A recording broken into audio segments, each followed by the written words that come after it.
Vamos garantir as aposentadorias, vamos reduzir as desigualdades, vamos remover os privilégios, vamos aumentar o ritmo de crescimento do país, aumentar a produtividade, a acumulação de capital, gerar empregos. É um novo Brasil se nós conseguirmos fazer as reformas que precisamos. E essa reforma da Previdência é a primeira e a mais importante. Nós vamos melhorar o grau de investimento da economia, nós vamos acelerar os investimentos, nós vamos reduzir estruturalmente o déficit, voltando ao equilíbrio fiscal. Isso permite juros baixos, investimentos mais rápidos, crescimento econômico, geração de emprego. Então, é definitivo, essa reforma é super importante e estamos no caminho da prosperidade para todos. Olá. Promover reformas no país, como a da Previdência e a tributária, liderar o processo de privatizações, zerar o déficit fiscal e diminuir o desemprego que afeta mais de 12 milhões de brasileiros. Prioridades do governo do presidente Jair Bolsonaro e missões do ministro da Economia, Paulo Guedes. Primeiro-ministro a ser confirmado no governo, Guedes é mestre e doutor em economia pela Universidade de Chicago, nos Estados Unidos, e tem uma vasta experiência no setor financeiro. Obrigado pela entrevista, ministro. A antiga Previdência se exauriu financeiramente. É uma fábrica de privilégios. Arma de destruição em massa de empregos pela forma inadequada de financiamento, porque os encargos trabalhistas incidem sobre a folha de pagamentos. Então, para um brasileiro conseguir emprego, o outro fica desempregado. Os encargos chegam a dobrar o custo da mão de obra. É o imposto mais cruel que existe, que é sobre a mão de obra. Então, a geração de empregos fica completamente comprometida. De 96 milhões de brasileiros, que são a população economicamente ativa, são os brasileiros em idade de trabalhar, quase 100 milhões, 46 milhões não têm carteira de trabalho. Então, ela tem várias bombas de relógio a bordo. É um avião destinado a cair, com várias bombas de relógio a bordo. A primeira é a bomba demográfica. À medida que o país, a distribuição etária vai mudando, o Brasil vai tendo menos jovens, há uma condenação a esse sistema de repartição.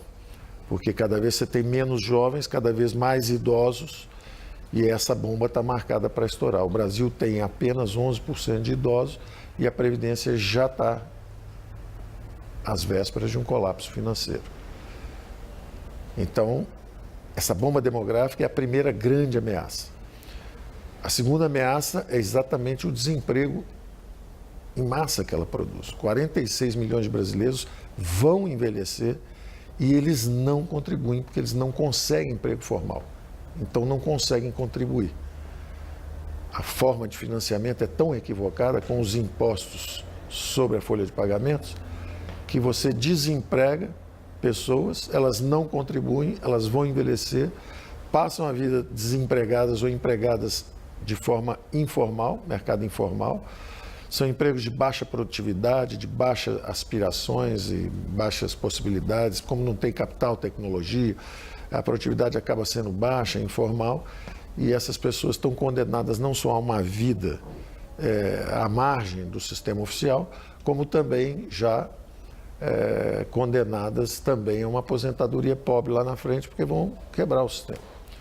O terceiro grande defeito macroeconômico é que não leva recursos para o futuro. Promete cada vez mais, mas não leva recursos para o futuro. Então, os salários vão sendo corrigidos, o salário mínimo vai subindo, existe essa promessa de uma aposentadoria lá na frente, mas os recursos são consumidos pela própria geração contemporânea, porque o jovem paga e o velho consome, aquilo é destruído instantaneamente. Ao contrário de um regime de capitalização, onde você leva esses recursos para o futuro. Você promete, mas carrega os recursos para o futuro. Os defeitos são inúmeros. É um regime obsoleto, é um regime condenado, cheio de bombas a bordo. Então, nós tínhamos uma responsabilidade moral com as futuras gerações de permitir que eles escapem essa armadilha em que as nossas gerações passadas e contemporânea se meteram. Nós precisamos escapar dessa armadilha. Esse compromisso moral de permitir que nossos filhos e netos desfrutem de um mercado de trabalho forte, vigoroso, com muita empregabilidade. Permitir que eles desfrutem de aposentadorias mais fortes lá na frente, maiores. Permitir que eles acumulem recursos, levem isso lá para frente. E mais do que isso ainda, permitir que se salve o sistema antigo, as obrigações antigas, os compromissos antigos. Então, a nova Previdência justamente reduz privilégios, reduz fraudes, reduz as desigualdades e começa esse movimento em direção a um novo regime para que não tenhamos as gerações futuras sofrendo dessa mesma ameaça financeira, além do problema moral. Então, o antigo regime tem o grande defeito de ser inviável financeiramente, a médio e longo prazo, está condenado, é um avião condenado a cair. Eu usei essa imagem várias vezes com o presidente Bolsonaro, dizendo: presidente, lá na frente, ou fazemos uma reforma dessa, ou esse avião cai com todo mundo a bordo. E o presidente teve a altura do desafio e disse: Paulo, estuda esses detalhes, mas lá na frente nós vamos cuidar disso, confie em mim. E ele cumpriu completamente todas as expectativas que eu tinha, porque deu apoio, participou, sugeriu e colocou todo mundo dentro de uma reforma abrangente. Todos os setores, uma reforma ampla. Então, os servidores civis, então, a população urbana, a população do campo, os militares dão sua cota de sacrifício também. Então, todos os brasileiros entraram na reforma e temos agora uma nova Previdência. A dinâmica vai ser completamente diferente. À medida que se desenvolva isso, primeiro com essa dimensão econômica e financeira de garantir as aposentadorias de quem já está no sistema, que estariam ameaçadas. Nós estamos indo em direção ao que aconteceu em Portugal, na Grécia, onde houve perdas extraordinárias. Na Grécia chegou a 60%, em Portugal chegou a 30%. As pessoas perderam as suas garantias, as suas aposentadorias. Então, com esse movimento em direção à nova Previdência, nós estamos realmente salvando a antiga e abrindo um caminho novo para as futuras gerações. O que muda de fato com a nova Previdência? Quais são os principais pontos dessa nova Previdência, ministro? Os pilares são exatamente esses que eu falei. Existiu uma enorme disparidade social. O governo, nessa dimensão previdenciária, era uma fábrica de desigualdades. O governo fabricou desigualdades, transferências perversas de renda. Na verdade, os mais pobres estavam pagando pelas previdências dos mais ricos, o que é um absurdo. Justamente os mais desfavorecidos eram quem estavam pagando a previdência dos mais ricos. Então, o primeiro movimento que nós estamos fazendo é exatamente pegar 75% dos brasileiros. Os 75% dos brasileiros têm salários que vão só até 2 salários mínimos. O brasileiro vai de 1 a 2 salários mínimos. Os empregados, os que conseguem, os trabalhadores brasileiros que conseguem emprego, eles vão de 1 a 2 salários mínimos, 75% deles. E esses 75% nós estamos reduzindo as contribuições. Então, quem pagava 9% vai pagar 8,5%, quem pagava 8% vai pagar 7,5%. Então, o primeiro grande movimento é reduzir justamente os encargos para os mais desfavorecidos. Então, quem ganha menos está pagando ainda menos. E justamente quem ganha mais está pagando mais. Com isso, nós estamos conseguindo reduzir as desigualdades e remover os privilégios. Havia muitos privilégios, uma disparidade muito grande. É inadmissível que o governo seja um fabricante de desigualdades. Você não pode pegar recursos públicos, disse há pouco, como é difícil você captar recursos para essa previdência. Para captar, você já deixa alguém desempregado. Então, dos 100 milhões de brasileiros, é como se você deixasse 50 milhões desempregados para tributar os outros 50, para pedir os encargos e as contribuições dos outros 50.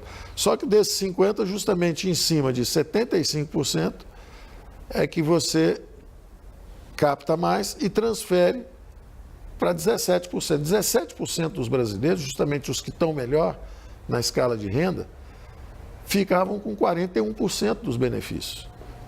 Então, não só essa disparidade persiste a vida toda, mas o governo ainda na hora da aposentadoria ainda continua fabricando essas desigualdades. Então, o primeiro aspecto a ser atacado foi esse. Depois todos começaram a contribuir também. Todo mundo está contribuindo. Os detalhes técnicos são mais de 80 questões específicas para serem respondidas, mas eu diria que os grandes pilares são esses. Primeiro, é a ideia da equidade, a ideia de reduzir as desigualdades, remover os privilégios. Depois, a ideia de separar o que é previdência do que é assistência social. Uma coisa é alguém que trabalha a vida inteira, está contribuindo para a previdência e esse tem uma aposentadoria. Outra coisa é alguém que por uma deficiência física ou incapacitação cognitiva, qualquer problema, receba a assistência social. São duas coisas diferentes. Então, elas são tratadas também diferentemente. De forma que, pelo menos, a sociedade tenha transparentemente o que ela está fazendo. Qual é a parte que é a previdência e qual é a parte que é a assistência social. Isso naturalmente vai ser debatido. Nós tentamos até antecipar um pouco, é o que nós chamamos da dimensão fásica da reforma. Nós tentamos antecipar um pouco, se alguém tem algum problema, nós tentamos antecipar até um pouco o período em que a pessoa recebe essa ajuda e para de trabalhar porque teve algum problema. E pedimos também que ficasse um pouco mais de tempo no mercado de trabalho, no mercado de trabalho antes de se aposentar, mas aparentemente governadores, prefeitos, está todo mundo examinando isso aí. Pode ser que queiram mexer numa dimensão ou noutra, mas está muito claro para nós que existe uma diferença entre assistência social e previdência. Então, nós fizemos a reforma na Previdência. Sistema social, assistência social está lá separado orçamentariamente, está sendo tratada também, mas são duas dimensões diferentes. Os direitos dos brasileiros serão garantidos? Nenhum dos direitos foi atingido, nenhum dos direitos. Quer dizer, todos os direitos foram preservados. O salário mínimo, as férias, toda a legislação que está aí, está aí. Ninguém mexeu na legislação trabalhista. O que muda para quem já se aposentou e quais privilégios serão cortados, ministro? Para quem se aposentou, não muda. Todo o movimento vai ter uma transição. A transição que nós pedimos está em 12 anos, de forma que isso é tudo muito gradual, é lá para frente. Quem está aposentado não é atingido em absolutamente nada. Absolutamente nada. Quem está aposentado, está aposentado. Quem vai se aposentar em 2 anos também não é atingido, porque daqui a 2 anos não aconteceu nada. Você precisa a cada 2 anos, sobe em 6 meses, então é tudo muito gradual. Se você está há 2 anos da aposentadoria, não acontece nada. Se você está há 4, 5 anos, aí sim você aumenta um pouquinho o período que vai ser exigido. Você está fazendo uma marcha em direção a períodos mais longos. Isso não só tem uma explicação biológica, que nós estamos vivendo mais, mas isso também tem outras explicações importantes. A primeira é justamente a ideia de que os mais pobres já se aposentam mais tarde. Quem está usufruindo da aposentadoria precoce são justamente as classes mais favorecidas. Elas conseguem contribuir seguidamente, 10, 15, 20 anos, acabam se aposentando antes. Quando você passa a idade para 65 anos, as classes mais pobres, os indivíduos mais pobres, os desfavorecidos, já estão se aposentando com 65 anos, porque não tiveram tempo suficiente de contribuição. De forma que quando a gente pega os homens e leva de 60 para 65, nós estamos atingindo, justamente mantendo mais tempo na força de trabalho, os mais favorecidos. Eles é que estão sendo atingidos, são justamente os que eram privilegiados por aposentadorias precoces, é que estão ficando mais tempo. E da mesma forma, isso foi bem abrangente. Então, os homens estão subindo, as mulheres também subiram a idade, os militares estão subindo a idade também, estão tendo que ficar mais tempo, quer dizer, isso foi pedido para todos. Agora, curiosamente, isso está atingindo justamente os mais privilegiados e não os menos, os favorecidos. Ministro, quanto se pretende economizar com essa proposta e em quanto tempo? Olha, a proposta em 10 anos está calibrada, se for aprovada como está, para 1,2 trilhões, 1 trilhão e 200 bilhões. É 1 trilhão 150, 160, uma coisa assim. Isso em quanto tempo? Em 10 anos. Em 10 anos, os próximos 10 anos. Naturalmente, se começarem a esvaziar, eu acredito e tive as primeiras conversas nossas, foram extraordinariamente encorajadoras. O Congresso parece bastante maduro no aspecto da discussão sobre a necessidade da nova Previdência. Porque as palavras do presidente da Câmara de Deputados, o senhor Rodrigo Maia, foram extraordinariamente encorajadoras. Davi Alcolumbre, o presidente do Senado, também, da mesma forma, se mostrou completamente comprometido com as reformas. É uma ocasião única, eu estou assim, muito entusiasmado com o funcionamento das nossas instituições, porque isso está muito acima de partidos. Nós temos conversado com governadores, com prefeitos, eu conversei com praticamente todos os governadores, conversei com dezenas de prefeitos, e eu sei que são milhares, mas estiveram conosco também os representantes da Frente Nacional de Prefeitos, e a classe política percebeu que é incontornável a necessidade dessa reforma. As prefeituras estão com problemas, os governos estaduais estão com problema, o governo federal está com problema, e isso não é mais adiável. Nós estaríamos realmente sob ameaça de perdermos as aposentadorias que existem hoje.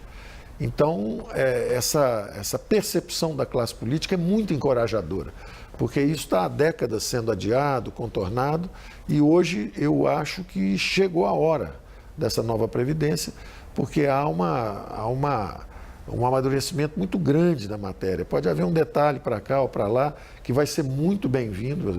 Nas discussões nós temos recebido contribuições excelentes, sugestões excelentes de prefeitos, de governadores, de deputados. Também sabemos que isso, na verdade, nós estamos pensando na população brasileira, 200 milhões de brasileiros. Agora, naturalmente, existem 6, 7, 8 milhões de privilegiados, que são justamente quem está sendo atingido pela reforma, e esses são os que têm mais força, ou tiveram no passado, maior força corporativa.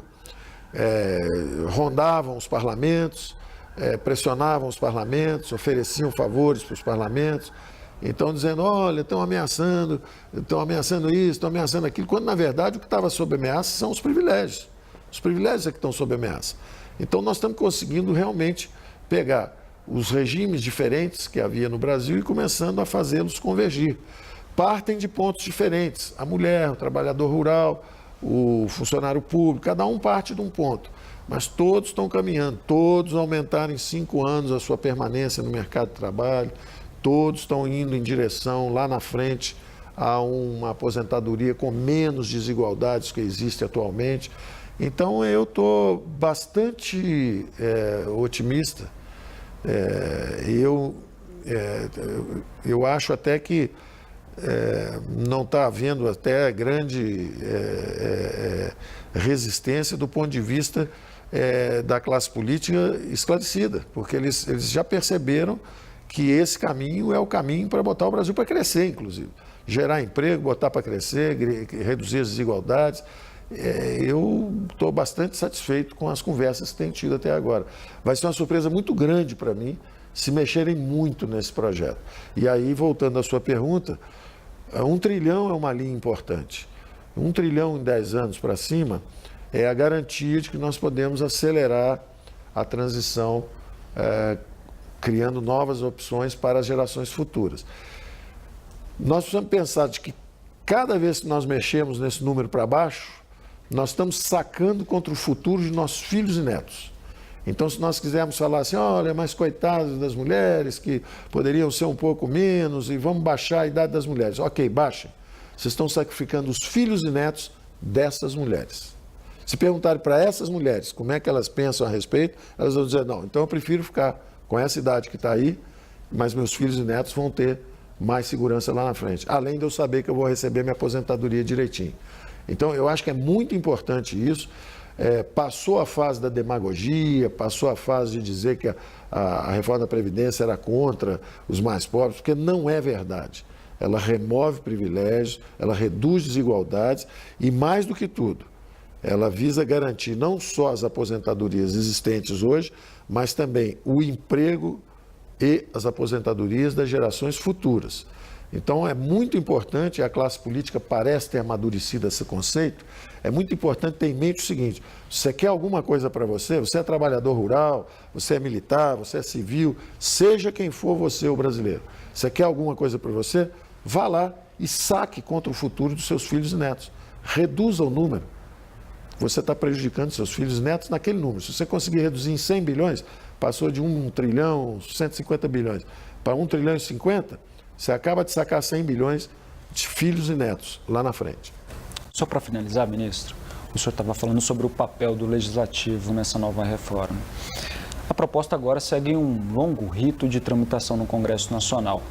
Qual a importância de se aprovar essa proposta logo, a curto prazo? Quanto mais rápido aprovarmos, mais rapidamente desaparecem as nuvens negras no horizonte fiscal brasileiro. Então, essa reforma está sendo falada há algum tempo, já alguns governos estão tentando fazer há 10, 15, 20 anos.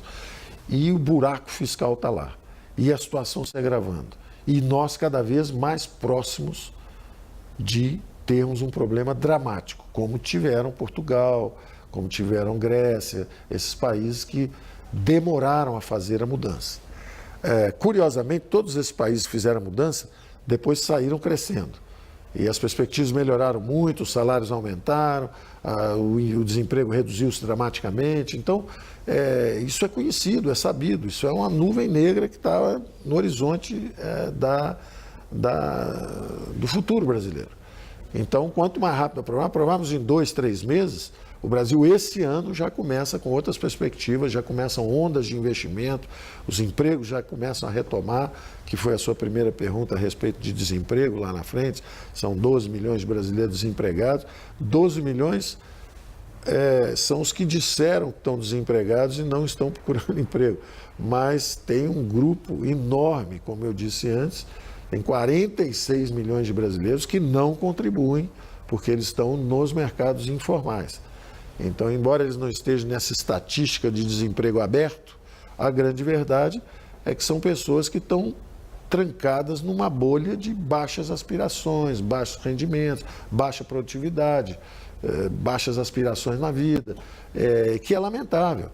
Na verdade, nós destravando esse horizonte fiscal, o capital começa a entrar, os investimentos começam a acontecer, as jovens gerações começam a acumular capital também, e quando você acumula capital, a produtividade do trabalho sobe, o salário sobe, o crescimento da economia sobe, é outro horizonte. O Brasil já foi um país que cresceu muito, que sabia e tinha uma dinâmica de acumulação. Nós perdemos essa dinâmica, mas nós temos capacidade de recuperar essa dinâmica de crescimento. Obrigado pela entrevista, ministro. Um prazer. E obrigado também a você por acompanhar a entrevista exclusiva com o ministro da Economia, Paulo Guedes. Até o nosso próximo encontro.